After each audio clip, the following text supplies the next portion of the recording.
In this video, I am going to discuss the traveling salesman problem again, but with a branch and bound method. We have already discussed the traveling salesman problem in different chapters and earlier, and also we have discussed the similar problem, same problem, that is Hamiltonian circuit problem. So, traveling salesman problem is we need to start from a vertex. From that vertex, we need to visit all the other vertices, and we need to come back to the initial vertex, and all the other vertices we need to visit only once. So how we can apply branch and bound here? Okay, because it is a non-polynomial problem, we will not be knowing whether we are going to get the solution or not in a finite amount of time, but we need to try. Okay, say for example, in this is a given graph. It is an undirected graph. In this, we need to find a traveling salesman tool. That is, we need to start from a vertex. We need to all other vertices only once. We need to come back to the initial vertex. Say we are going to start from A, then we need to visit all the vertices. We need to come back to A. If we want to apply branch and bound, the very fundamental problem we need to face is we need to find the lower bound. So how we can find the lower bound? There may be many methods to find the lower bound. Obviously, a very simple method is, say we need to find the shortest edge. Say here 1 is the shortest edge. Multiply it by number of vertices. How many vertices are there? 5 vertices are there. 5 into 1, 5 will be lower bound.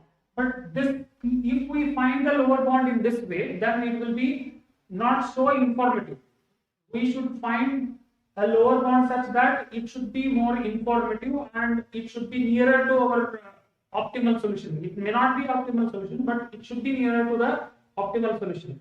So other way of finding the lower bound is, we can, for any vertex I, from that vertex, the two attached smallest edges we need to consider. We need to sum it up.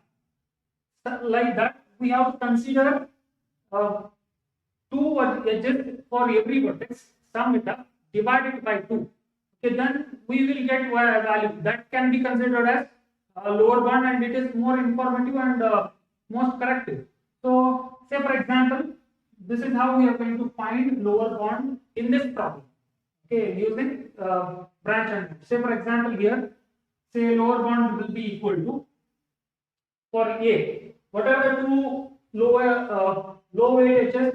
1 and 3. There are 4 outgoing edges from A. So from out of 4, 1 and 3 are the least. So 1 plus 3 for A. Then for B, 3, 6, 7 and 9 are there. Okay. So the least 2 are 3 and 6. So for B, then for C, 1 and 2, 1 and 2, 1, 6, 4, 2 are the 4 outgoing 4 edges connected to C. So we will consider the least 2, that is 1 and 2. Then for D, okay, this is 3 and 4. For D, 3 and 4 can be considered. And similarly for E, there are 4 again, 8, 2, 3 and 9. So we can consider 2 and 3. 2 and 3 we need to consider.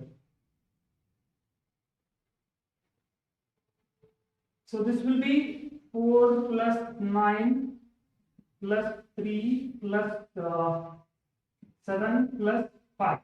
So this will be equal to 13 plus 3 is 16. 16 plus 7 is 24. 29. 29 divided by 2.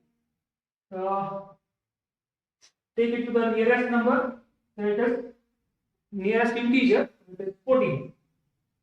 Say if while finding the tool, if we need to consider any particular edge, then we can modify the lower bound, including that edge. Say for example here, if I want to include A and D, still I have not yet started solving this problem, but how we can reach the solution, that is what I am discussing. How we can find the lower bound.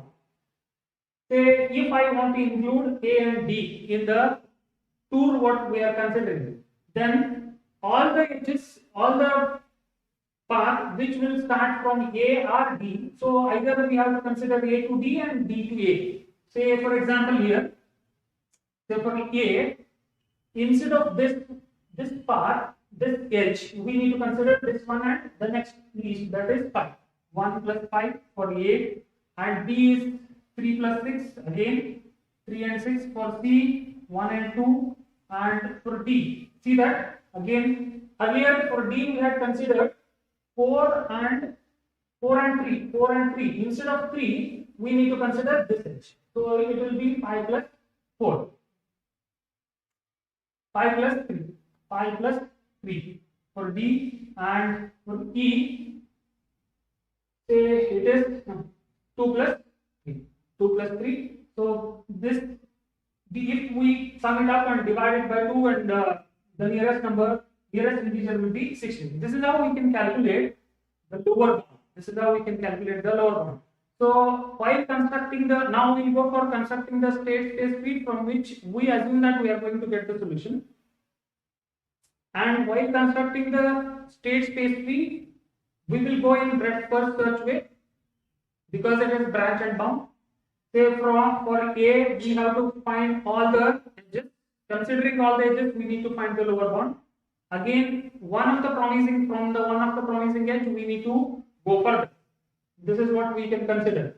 One more point we can think is, while discussing the Hamiltonian circuit, we had found that we should not find duplicate paths, duplicate tools. Okay, say we assume that we are going to start it from A only. Okay, say A, B, D, E, C. A is the path. Assume this. If it is so, if we find a path B, D, E, C, A, B, that will be duplicate path because only the starting point is different.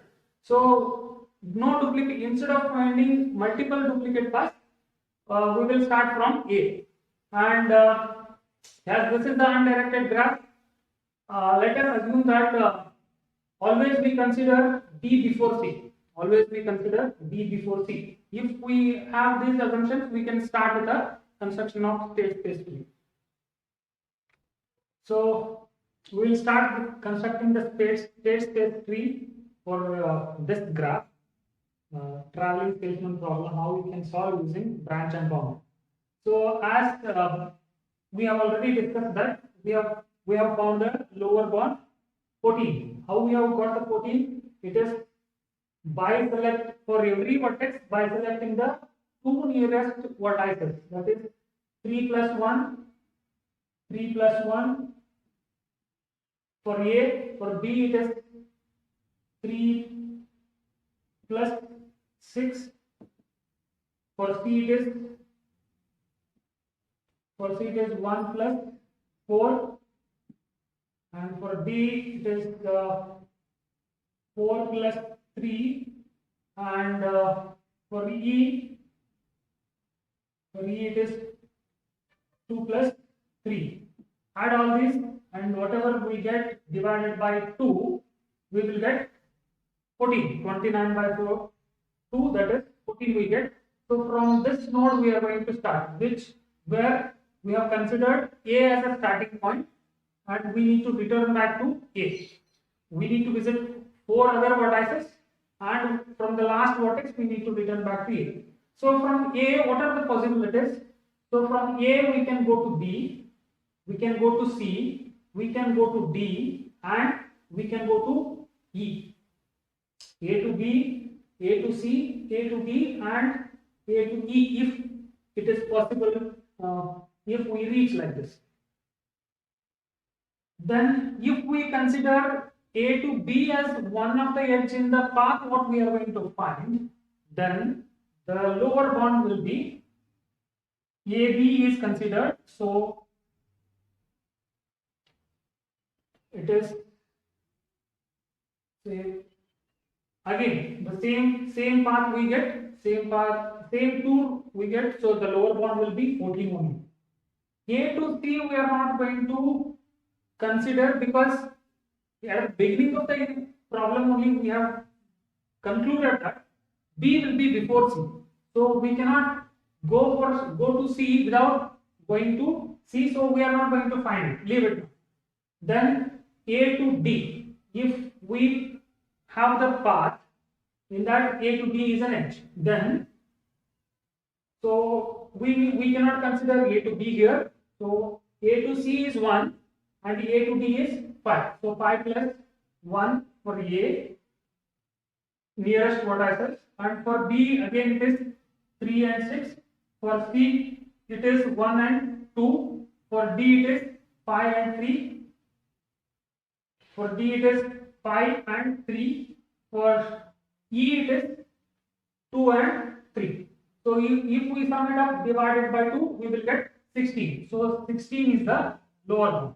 16 is the lower bound if we consider A to D as one of the edge in the Hamiltonian cycle, what we are going to find, or traveling salesman problem 2. Then if we consider A to E is one of the edge, then it is 8 and another smallest edge is 1. So we are updating the lower bound. So for A it is 8 plus 1, for B it is again 3 plus 6, 3 and 6, for C it is 1 and 2, for D it is 3 and 4. Because E is considered in this part, from E we need to reach D, right? So it is 3 and 4, and for E it is 2 and 8. This we cannot miss this edge, even though it is having higher weight. We cannot miss this. So whatever we get the sum divided by 2, we will get 19. So if we consider A to B, B as a edge in the tour, what we are going to find, the lower bound will be 14. If AD is the path, A is the edge in the tour, then the lower bound we are getting at present is 16. If AE is an edge in the tour, then the lower bound what we are getting is 19. So out of these three, 1, 2, 3, this is most promising because it is having the lower value for the lower bound. So we will expand from this now. So A to B, this edge is already there in our tool. Assume this edge is already there in our tool. From D, where we can go to C, or we can go to D, or we can go to E. This is one path. From B, we are having this one path, and or this path, or this path. So if we go to C, from B, if we go to C, then it will be A to B is, for A it is 1 comma 3, that is 1 plus 3. For B it is that edge we cannot miss, and B to C we are reaching, this edge also we cannot miss, so it is this edge plus this edge. So it is 6 plus 3 for B, and for C again we cannot miss that this edge, and the least value is 1. So this is 6 plus 1. For D it is 4 plus 3. 4 plus 3, and for E it is 2 and 3. We are going to get 16. If we go in the path A to B, B to C. Okay. Then another is D. So we are not going to consider this edge now. We are going to consider this edge, that is B to D. Now what will happen for A? It is 1 and 3 again. 1 and 3, and for B it is this edge should be considered now. So it is 7 plus 3. 7 plus 3. For C it is 1 plus 2. 1 plus 2. We are considering this one because these are the two least values. And for D, I have to consider this edge because 7 plus 3, and for E it is 2 and 3. So that we are going to get 16. This value is also 16. Even though if we go in that path, we will get again 16. And if A to B, B to E, if this path is considered, what will happen? So for A it is 1 plus 3, for B it is 9 plus 6, 9 plus 3, this one and this one. and for C it is 1 plus 2, and for D it is 4 plus 3, 4 E it is 9 plus 2. This has to be considered 9 plus 2. So we are going to add 19. Out of these three promising nodes, these two are, out of these three live nodes, these two are having the same value. So we need to expand both, which are having the least value, 16 and 16. We need to expand both. Say we will not apply this one now. We can directly think of, we have already out of 5 vertices, we have already visited 3 vertices. Only one more edge we need to add. That's it, right? So A to B, B to C we have reached. From C, what are the possibilities? We can go to D. From C, we can think of going to D, or we can think of going to E. That is one possibility. So if we go in this way, D, C to D, then what are remaining? D to A we need to reach. D to E, E to A we need to reach.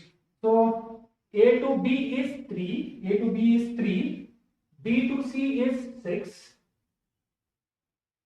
C to D is 4, C to D is 4, D to E is 3, E to A is 8. This part. A to B, B to C, C to D, D to E, E to A. If we go in this part, then the value of the cost of the tour will be 24.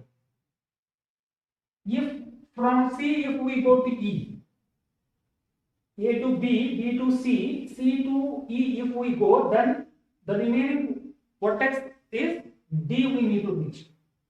So if we go in that way, D to A is no. So that will be 3 plus 6 plus 4, sorry, plus 2, 2 plus 3, E to D, that is 3, D to A is 5. So we are going to get 19. We are going to get 19. So this is first tool, and this is better tool, because this cost us 24 and this is costing us 29. So it is a better. Then say if we go from A to B, B to D, again we are going to get 16. From D, where we can go, either we can go to C or we can go to E. There are two possibilities. From D, D is already visited. From D, either we can go to C or we can go to E. Okay. So if we go to C, then from C we need to reach E. From E we need to reach A. So if we choose that path, that will be 3 plus 7 plus 4 plus 2 plus 8. That will be 24, which is costlier than these two. This is also same as that of this one. Say let us consider this as say inferior one, and the other possibility is from C we can go to, from D we can go to E, E to C, C to A. This is the other possibility.